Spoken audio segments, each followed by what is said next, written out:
மே மாதம் 6ஆம் திகதி நிறைய செய்திகள் இருக்கு. இலங்கையிலும் இருக்கு, சர்வதேச ரீதியிலையும் இருக்கு. எப்படி செய்திகள் இருந்தாலும் தமிழகத்தினுடைய தேர்தல் களம் தான் முதன்மை வகிக்கிறது செய்திகள்ல. இது இந்திய ஊடகங்கள் மட்டுமல்ல, இலங்கை ஊடகங்கள்லையும் இதுதான் செய்தி.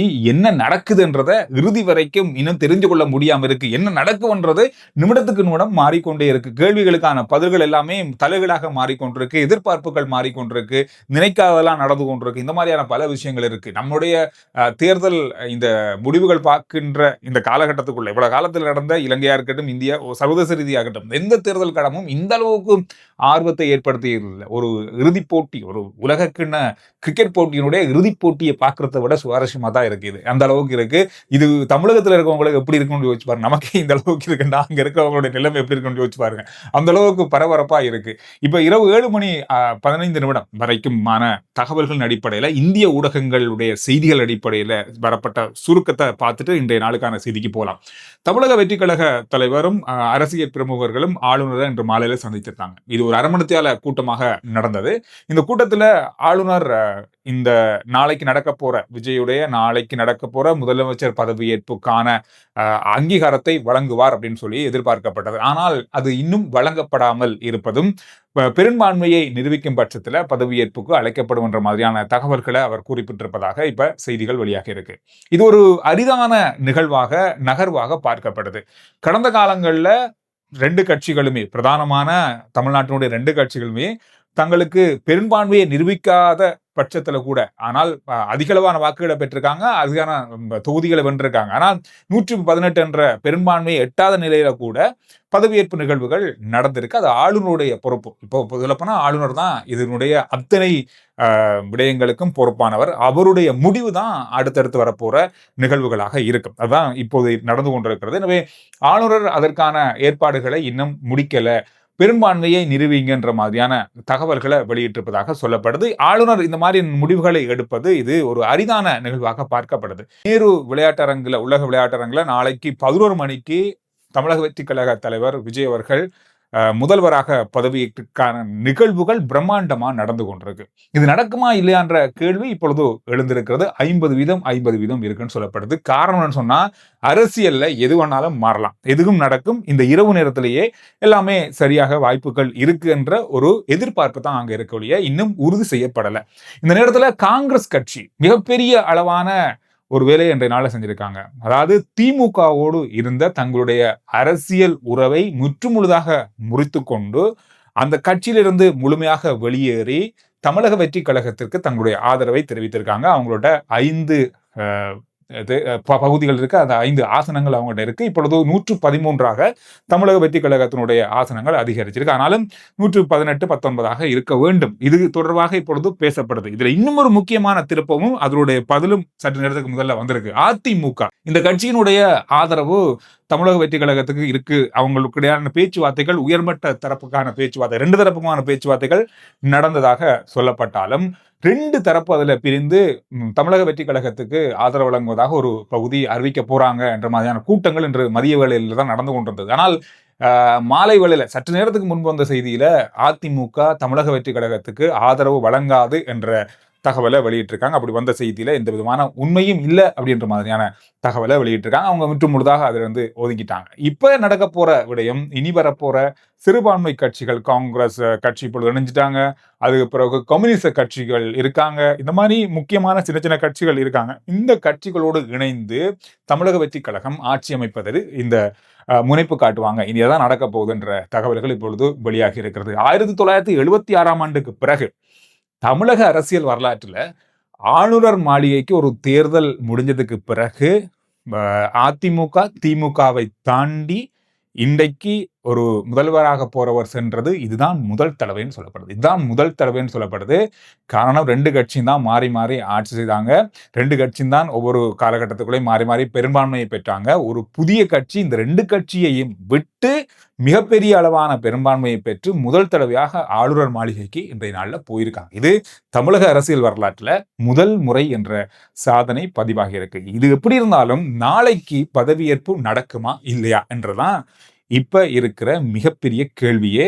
இந்த கேள்விக்கு இன்னும் எந்த இடத்துல இருந்தும் பதில் வரல. ஆனால் காலையில 11 மணிக்கு தான் இந்த நிகழ்வு இருக்கு. அதுக்கு முதல்ல எல்லாமே நடந்து முடியும். இந்த நிகழ்வு நடக்கும் நாளைக்கு என்ற தகவல்கள் வெளியாக இருக்கு. ஆனால் பலதரப்பு என்ன சொல்றாங்கன்னு சொன்னா, விஜய் தொடர்ந்தும் புறக்கணிக்கப்பட்டு கொண்டிருக்கிறாரு. இந்த ஆளுநருடைய இந்த நடவடிக்கை கூட ஒரு அரிதான நிகழ்வா தான் பார்க்கப்படுது. நான் 108 பெரும்பான்மை அங்க பெற்றிருக்காங்க. நம் கட்சிகளுக்கு இடையிலான பேச்சுவார்த்தைகள் நடந்து கொண்டிருக்கு. கடந்த காலங்களை ஒப்பிட்டு பார்க்கும்போது அதிமுகவுடைய பிரிவின் போது கூட இந்த பதவியேற்புகள் நடந்திருக்கிறது. பெரும்பான்மையை நிரூபிக்காமல் அவங்களுக்கு கால அவகாசம் கொடுக்கப்பட்டு அந்த பதவியேற்புலாம் நடந்திருக்கு.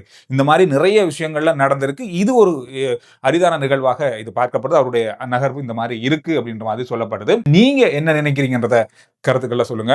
ஒவ்வொரு நிமிடமும் நாம இந்த வீடியோ நீங்க பார்த்து கொண்டிருக்கும் போதே நிறைய விஷயங்கள் மாறி இருக்கலாம். எனவே உங்களுடைய கருத்து என்னன்றத கமெண்ட்ஸ்ல சொல்லுங்க.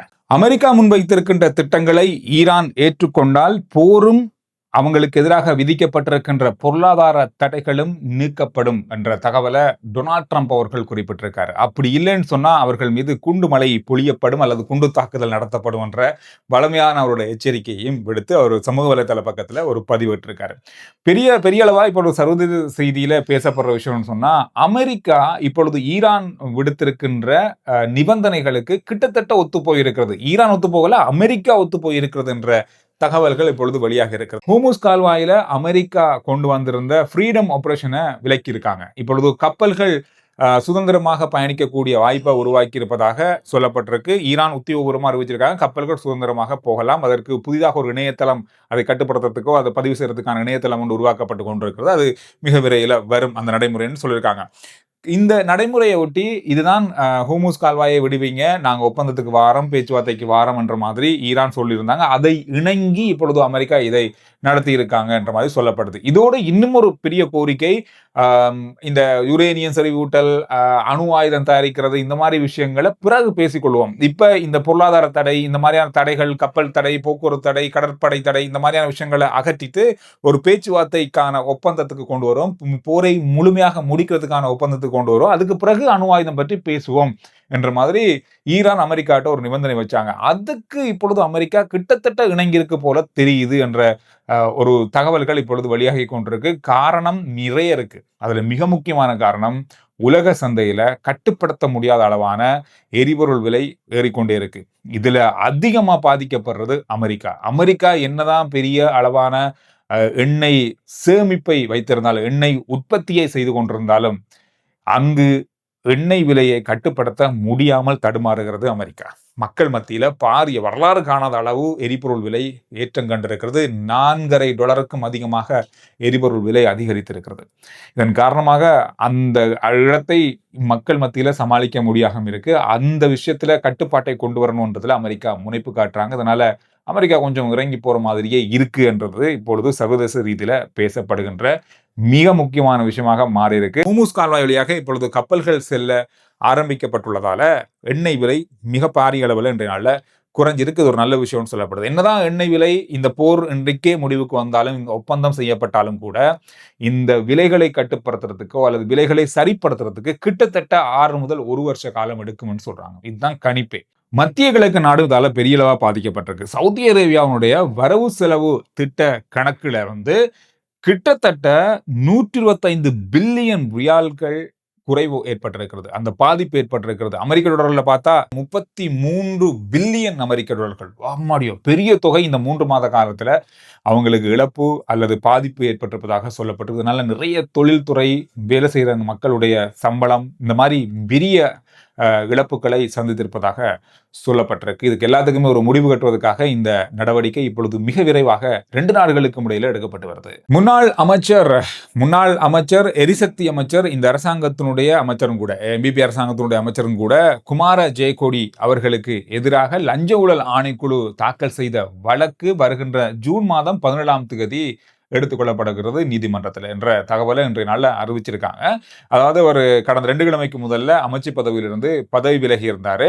அவருக்கு எதிராக சுமத்தப்பட்ட சில குற்றச்சாட்டுகள், விசாரணைகள் நடந்து கொண்டிருக்கிறது. அதுக்கு இடம் வழங்கி, அதற்கான ஆதரவு வழங்கி இந்த பதவியை அவர் ராஜினாமா செஞ்சிருந்தாரு. இதுக்கு பிறகு அவருக்கு எதிரான விசாரணைகள் இப்பொழுது தொடர்ச்சியாக நடைபெற்றுக் கொண்டிருக்கிறது. இந்த விசாரணை என்ன அப்படின்னு சொன்னா, 2016ஆம் ஆண்டு அவர் அரசாங்கத்துக்குள்ள வாரத்துக்கு முதல்ல, இந்த அமைச்சராகிறதுக்கு முதல்ல ஒரு அரச திணைக்களத்தில் அதிகாரியாக கடமையாற்றி கொண்டிருந்தாரு. இந்த காலகட்டத்துக்குள்ள அந்த நிறுவனத்தினுடைய ஒப்பந்தம், அதாவது அந்த களஞ்சிய வளாகத்துக்கு அமைக்கப்படுகின்ற பாதைக்கான அந்த டெண்டர் வழங்குகின்ற முறைமையை ஒரு தனியார் நிறுவனத்துக்கு வழங்கியதன் காரணமாக கிட்டத்தட்ட அரசாங்கத்துக்கு 88 லட்சம் இழப்பு ஏற்பட்டிருக்கிறது. இதனொட்டி தான் லஞ்ச ஊழல் ஆணைக்குழு அவருக்கு எதிரான வழக்கை நீதிமன்றத்தில் பதிவு செஞ்சிருந்தாங்க. அந்த வழக்கினுடைய விசாரணைகள் எல்லாமே வருகின்ற 17ஆம் தேதி, ஜூன் 17ஆம் தேதி ஆரம்பிக்கப்பட்டது. ஒரு இலங்கையினுடைய MBP அரசாங்கத்தினுடைய ஒரு அமைச்சருக்கு எதிராக, ஒரு உறுப்பினருக்கு எதிராக சுமத்தப்பட்டிருக்கின்ற லஞ்ச ஊழல்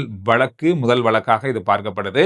இது தொடர்பான தகவல்கள் இப்பொழுது இன்றைய நாளிலையும் வெளியாக இருக்கிறது. இது தொடர்பான விசாரணைகளும் இப்பொழுது நடந்து கொண்டிருக்கு. நுகர்வோர் அதிகார சபை அதிகாரிகள் நாடு முழுவதும் பெரிய அளவான வேலை திட்டங்களை செய்து கொண்டிருக்காங்கன்ற மாதிரி தான் தெரியுது. ஒவ்வொரு நாளும் செய்திகள்ல மாத்தறை பகுதியில 3 வியாபார நிறுவனங்களுக்கு எதிராக தண்டப்பணம் நீதிமன்றத்தால் அறவிடப்பட்டிருக்கு. அவங்களுக்கு எதிரான வழக்குகள் மூலமாக அரிசியை அதிக விலைக்கு வித்திருக்காங்க. மார்க்கெட் விலையை விட அதிக விலைக்கு வித்திருக்காங்க. நேற்று வெள்ளவத்தையில ஒரு சம்பவம் 5 லட்சம் ரூபாய் ஒரு சூப்பர் மார்க்கெட்டுக்கு எதிராக பதிவாகி இருந்தது. இன்றைக்கு மாத்தறையில் நடந்திருக்கிறது.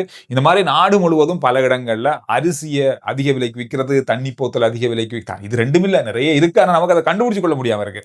நிறைய பேருடைய குறை என்னன்னு சொன்னா, ஒரு பேர் உள்ள ஒரு கடை, அந்த பேர் உள்ள பில் கொடுக்க மாட்டாங்க. இன்வாய்ஸ் தனியா ஒரு இன்வாய்ஸ் மட்டும் தான் இருக்கும். அதுல போன் நம்பர் இருக்காது, இதுவும் இருக்காது, பில்ல போட்டு கொடுத்துருவாங்க. ஏன்னா பில் கேட்பாங்க எல்லாரும்ன்றதுக்காக. ஆனா அங்க பார்த்தா போனா எந்த கடையில வாங்கினேன்னு சொல்லி அடையாளம் இருக்காது. ஆனால் அரிசி விலை இந்த மாதிரி அதிகமாக இருக்கு அப்படின்ற குற்றச்சாட்டு. இது எப்படி நாங்க முறைப்பாடு செய்கிறது அப்படின்ற கேள்வி நிறைய பேர் நமக்கு அனுப்பி வச்சிருக்கீங்க வாட்ஸ்அப்ல நிறைய பேர். சரி, நான் இப்போ கேட்டு சொல்ற நிறைய விஷயங்கள் இருக்கு அதுலன்னு சொல்லப்பட்டிருக்கு. கேட்டு அதை நான் உங்களுக்கு அப்டேட் பண்றேன். இந்த விஷயங்கள் தான் கடந்த மணித்தியாலங்களில் பார்க்கப்பட்ட மிக முக்கியமான செய்திகளுடைய சுருக்கம். RJ சந்துரு ரிப்போர்ட் வாட்ஸ்அப்பினுடைய லிங்க் முதல் கமெண்ட்ஸ்ல டிஸ்கிரிப்ஷன் இருக்கு. ஃபாலோ பண்ணி வைங்க. சுருக்கமான விரைவான செய்திகளை நீங்க அதில் அறிந்து கொள்ளலாம்.